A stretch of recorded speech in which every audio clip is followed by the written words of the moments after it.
Hello बच्चों, आज अपन start करने वाले हैं PAVT solution class 12th JEE PAVT number 5।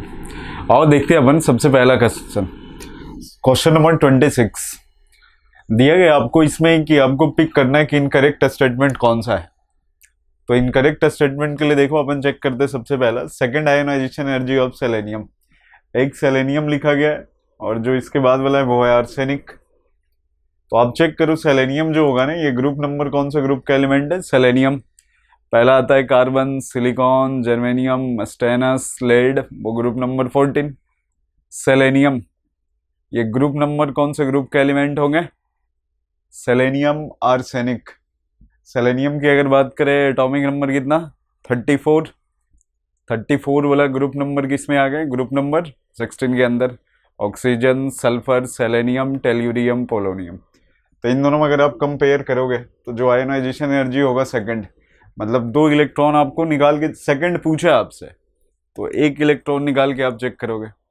तो ग्रुप नंबर 16 के लिए अगर आप जनरल इलेक्ट्रॉनिक कॉन्फ़िगरेशन लिखने के लिए जाओ तो ये कुछ ऐसा आएगा, एक इनर्ट गैस होगा, इसके बाद NH2NP क्या आने वाला है इसके अंदर? NP4 हो जाएंगे। अब अगर आपने 2 इलेक्ट्रॉन सेकंड पूछा है तो 1 निकालोगे तो ये P3 हो गया होगा। तो P3 मतलब ये हाफ फील्ड, तो हाफ फील्ड वाले का ज्यादा होगा, तो पहला सही है। सेकंड भी same half field full field के कॉन्सेप्ट से। थर्ड में एक फ्लोरीन है, ऑक्सीजन है। अगर आपसे थर्ड आयोनाइजेशन एनर्जी पूछा है तो थर्ड आयोनाइजेशन एनर्जी के लिए आपको 2 इलेक्ट्रॉन निकालना है, फिर चेक करना है। तो फ्लोरीन का एटॉमिक नंबर 9, लास्ट का इलेक्ट्रॉनिक कॉन्फ़िगरेशन कितना? 2p5। अब 2p5 में से अगर आपने 2 इलेक्ट्रॉन निकाला तो वो 2p3 हो गया। अगेन ये हाफ फील्ड हो गया, तो फ्लोरीन के लिए 2p3। बट ऑक्सीजन के लिए अगर बात करें तो ऑक्सीजन का कितना हो जाएगा? 2 इलेक्ट्रॉन निकालने के बाद आउटर मोस्ट इलेक्ट्रॉनिक कॉन्फ़िगरेशन जो होगा ऑक्सीजन के लिए वो 2p4 होता है। 2 इलेक्ट्रॉन निकालोगे तो 2p2 हो गया होगा। तो अभी भी इसी का ज़्यादा। इसमें जो ऑप्शन नंबर डी लिखा गया वो इनकरेक्ट है। Halogens have highest ionization energy in respective period. Halogens नहीं, किसी भी पीरियड में आप जाओगे तो सबसे ज़्यादा जो आयोनाइजेशन एनर्जी होगा वो कौन सा एलिमेंट का होगा? नोबेल गैस का।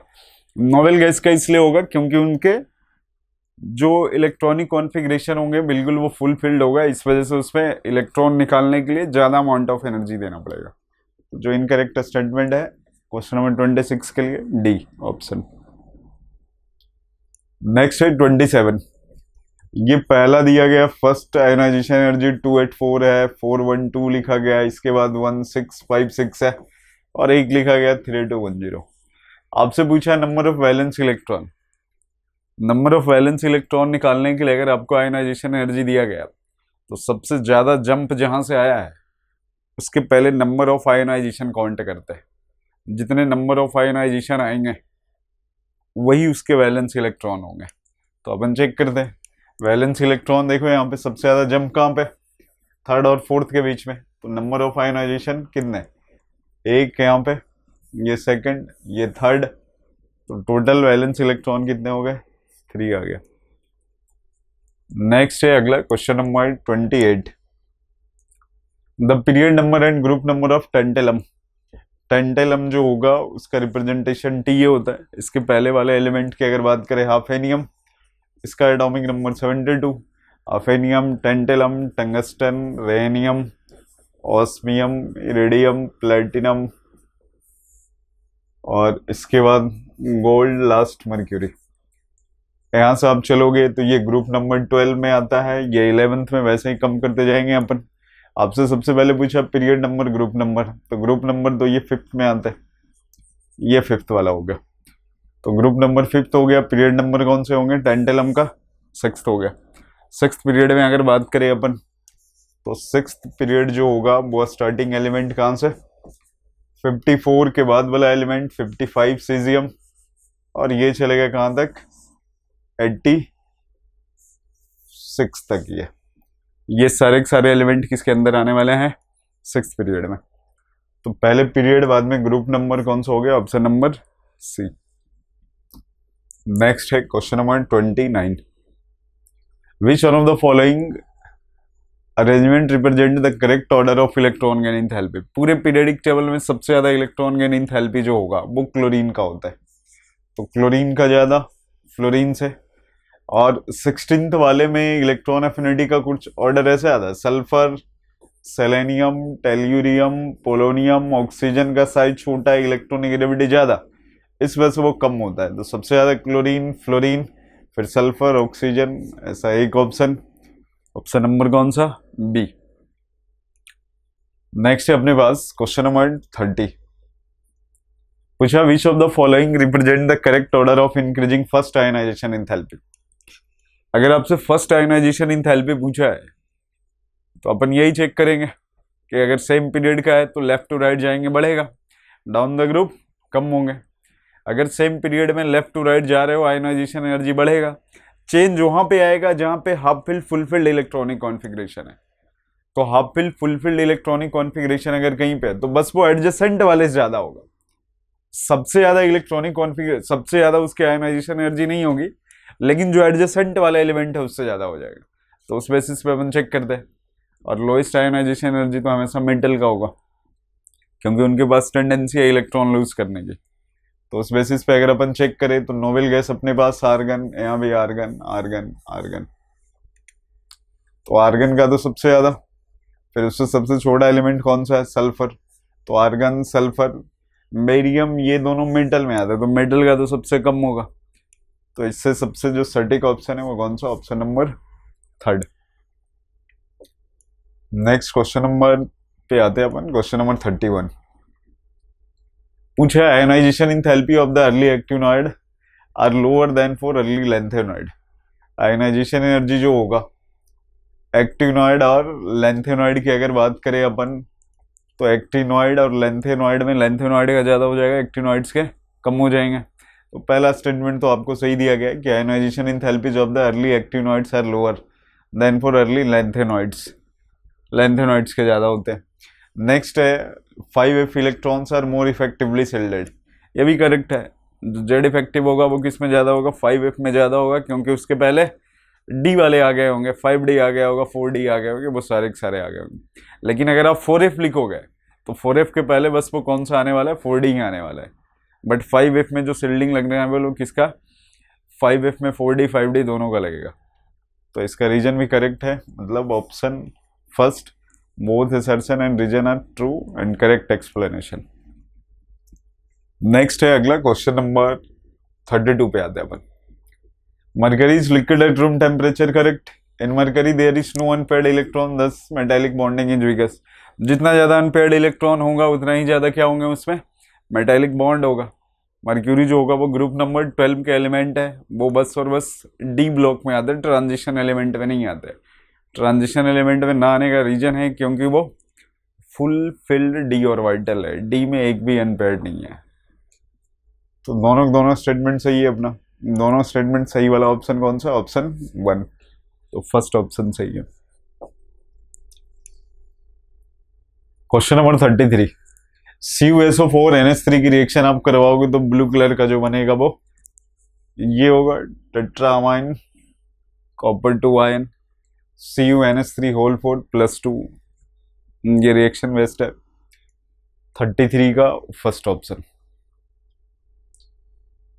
34। The highest possible oxidation state of uranium. Uranium का मैक्सिमम 6 होता है, प्लूटोनियम का 7। तो 6 और 7 ऐसे दोनों का कॉमन ऑक्सीडेशन नंबर कितने होता है? +3 होता है, लेंथेनॉइड का भी और एक्टिनॉइड का भी। बट हाईएस्ट आपसे पूछा है तो हाईएस्ट यूरेनियम का 6 होता है, प्लूटोनियम का 7। 34 डी ऑप्शन। नेक्स्ट है 35। पूछा thermal decomposition of amine compound X 513 result in the compound Y MnO2 and a gases product. X पूछा है, इसमें से कौन सा रखा है जिसका थर्मल डिकम्पोजिशन पे Y बनने वाला है, फिर MnO2 और इसके बाद एक गैसेस प्रोडक्ट है। बोल रहे फिर MnO2 की रिएक्शन हुआ है NaCl के साथ और कॉन्सेंट्रेटेड H2SO4। तो एक पंजेंट गैस दिया है Z, तो आपसे XYZ पूछा है। तो पहला एलिमेंट तो जो रहा होगा X बुक के MnO4 या इंट्रामोलिकुलर रेडॉक्स रिएक्शन, इसकी रिएक्शन करवाओगे ये K2MnO4 प्लस MnO2 प्लस ये डी ब्लॉक का रिएक्शन, ये O2 आ गया होगा। तो एक तो अपने पास KMnO4 हो गया, ये X है। K2MnO4 के बारे में वही बोला गया।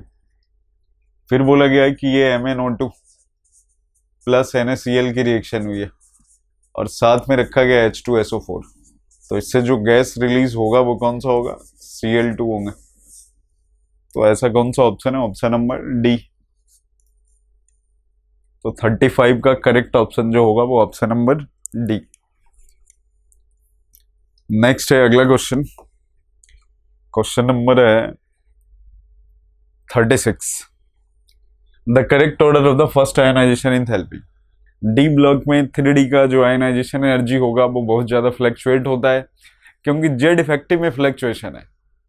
तो आपको ये मेमोरी वेस्ट है वो आपको याद रखना होगा। उसके लिए मैंने यहाँ पे शॉर्ट में लिखा है कि Zn का सबसे ज्यादा, फिर 6, 7, 9, 8, 5, 2, 4, 3 और लास्ट में स्कैंडियम। मतलब इधर से इधर आप जाओगे ना तो ये आयोनाइजेशन एनर्जी की वैल्यू बढ़ेगी। जो डिजिट लिखा हुआ है, जो डिजिट मैंने लिखा है वो आपको ये बता रहा है कि जिसके एटॉमिक नंबर में लास्ट में 6 है, जिंक के बाद वो एलिमेंट। जैसे यहाँ पे जिंक लास्ट में 6 वाला 3D में कौन सा है, 26 किसका, आयरन का। तो जिंक के बाद आयरन हो गया। 7 किसका, 7 वाला कोबाल्ट हो गया। ऐसे ही 9 वाला कौन सा, कॉपर हो गया। 8 वाला कौन सा आ गया, निकल आ गया। तो इस बेसिस पे अपन चेक कर सकते हैं। देखो यहाँ पे ये लगाएंगे तो कौन सा ऑप्शन आएगा, ऑप्शन नंबर डी। तो 36 correct option is D.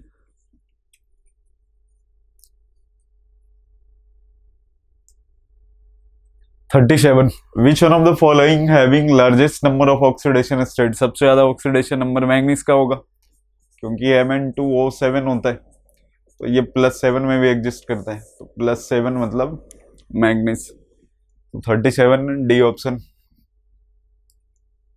Question number 38। The melting point of zinc is lower as compare to those of the other elements of 3D series. Yes, पूछा है जिंक का जो मेल्टिंग पॉइंट होगा वो कम होता है अदर 3D सीरीज के रिस्पेक्ट में। रीजन ये है कि d orbitals are completely filled. ये सही है। अगर डी ऑर्बिटल कंप्लीटली फिल्ड है तो मेटेलिक बॉन्ड नहीं होगा, मेटेलिक बॉन्ड नहीं होगा तो बॉइलिंग मेल्टिंग दोनों कम हो जाएंगे। तो पहला सही। The d orbitals are partially filled. Partially filled ऐसे नहीं है। D electrons do not participate in metallic bonding. है ही नहीं डी का इलेक्ट्रॉन, तो मेटेलिक में पार्टिसिपेट भी नहीं। मतलब अपना जो करेक्ट ऑप्शन है वो कौन सा है, एक में दे रखा 1 and 3। तो 38 के लिए third option is the correct. Next अगला क्वेश्चन है क्वेश्चन नंबर 39। 39 में आपको दिया गया पिंक कलर सॉल्ट। ये भी कलर जो होगा वो आपको याद रखने पड़ेंगे, मेमोरी बेस्ड है। तो पिंक कलर किसका होता है, कोबाल्ट का। तो 39 के लिए करेक्ट ऑप्शन फर्स्ट ए हो गया। क्वेश्चन नंबर 40 बोला है जिंक जो है जिसका एटॉमिक नंबर 21, स्कैंडियम जो है वो ट्रांजिशन है, लेकिन जिंक जो है वो ट्रांजिशन एलिमेंट नहीं है। क्यों, मैं ट्रांजिशन का कंडीशन बता रहा हूं। ट्रांजिशन एलिमेंट अपन उसको बोलेंगे जिसके डी ऑर्बिटल में एटलीस्ट एक अनपेयर्ड होना चाहिए। पहला कंडीशन, डी ऑर्बिटल में अगर एक अनपेयर्ड इलेक्ट्रॉन है 3D सीरीज 4D 5D किसी में भी, तो वो ट्रांजिशन एलिमेंट होगा। या दूसरी कंडीशन है उसके स्टेबल ऑक्सीडेशन नंबर के इलेक्ट्रॉनिक कॉन्फ़िगरेशन में अगर वहां पे भी एक अनपेयर्ड डी ऑर्बिटल में आ रहा है तो वो भी ट्रांजिशन एलिमेंट कहलाएंगे। तो ट्रांजिशन एलिमेंट के लिए दो कंडीशन, डी ऑर्बिटल में एक अनपेयर्ड इलेक्ट्रॉन होना चाहिए या फिर उसका स्टेबल कैटायन जो होगा उनके इलेक्ट्रॉनिक कॉन्फ़िगरेशन में वो भी लिखने पे अगर डी में कोई अनपेयर्ड बच रहा है तो भी वो ट्रांजिशन एलिमेंट होगा। तो वैसा वाला ऑप्शन अपन चेक कर दे, देखते हैं। ये आपको बोला गया both scandium +3 and zinc +2 ions are colourless and form white compounds. इससे कोई लेने देने नहीं है। अपना जो कंडीशन है वो क्या है कि in case of scandium 3D orbitals are partially filled but in zinc these are filled. Zinc में क्या होता है, जिंक जो होगा उसके अंदर 3D 10 आते हैं, तो ये तो कंप्लीटली फिल्ड है। तो ट्रांजिशन नॉन ट्रांजिशन का उससे लेना देना। तो ऑप्शन नंबर बी। तो question number 40 correct option is the B. Question number 41 पूछा, in context with the transition element which of the following statement is incorrect. कौन सा इनकरेक्ट है? In the highest oxidation state the transition metals वो basic character. नहीं sir, अगर highest oxidation number है तो basic character नहीं, फिर वो एसिडिक कैरेक्टर शो करता है, इसलिए ये वाला स्टेटमेंट गलत हो गया।